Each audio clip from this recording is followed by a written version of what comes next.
Hi, this is Vanessa from Vanessa Nicole Jewels out in San Diego. I'm just about to finish up this ring mounting and everything is set and fully polished, so all I have left to do is set my center stone. It's a round brilliant shape with a clarity of VVS2 and an F color. The first step is to use a setting burr about the same size as my diamond to cut a seat for the girdle of the stone. And a trick is to fill the teeth of the setting burr with injection wax, and that makes it cut a lot easier. Once you've cut your seat for the diamond, you want to polish again every surface that you touched with the setting burr in order to get every surface nice and shiny.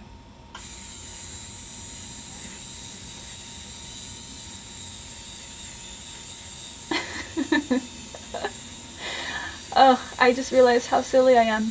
I'm not on camera today because I'm having a bad hair day. It's been raining in San Diego, so my hair's all frizzy. But I just realized that you're getting an extreme close-up of my dirty fingers. It's true though, if you ever come in and have a meeting with me, you'll never see me with a French manicure because it just comes with the trade of having dirty fingers when you're making jewelry. See? Perfect.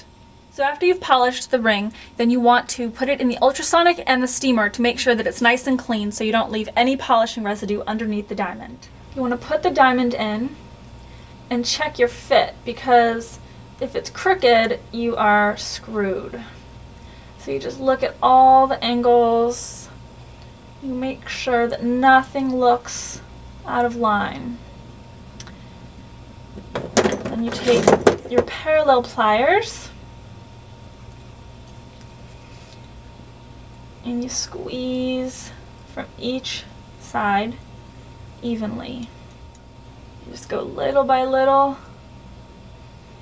on every side, because you don't want to squeeze too much on one side because then you're going to make it crooked. And you squeeze little on this side again. Then you check. You're always double checking as a diamond setter to make sure that your diamond is nice and even. Once you're completely satisfied with how the stone sits in the seat, then you take these really amazing pliers. I think they're amazing. I mean, they're a pair of pliers that has a groove in it, which is where the prong sits in so it can't slip.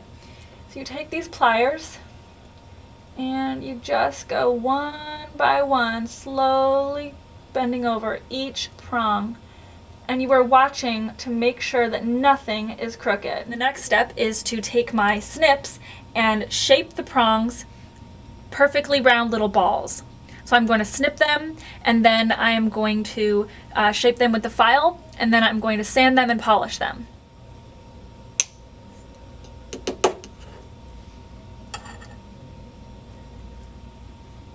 There actually is an ideal spot of where your prongs hit on the diamond. It's right at one of the corners of the facets. Perfect. Sometimes people ask me if I'm nervous about setting diamonds, but the fact is, as long as you're confident that you know what you're doing, you know all the steps to take, and you have a good eye to make sure that everything is clean and level, there really isn't a problem with it. You just need to have a steady hand, so everything is done under a microscope, and you know it's perfect because you're looking at it under extreme magnification.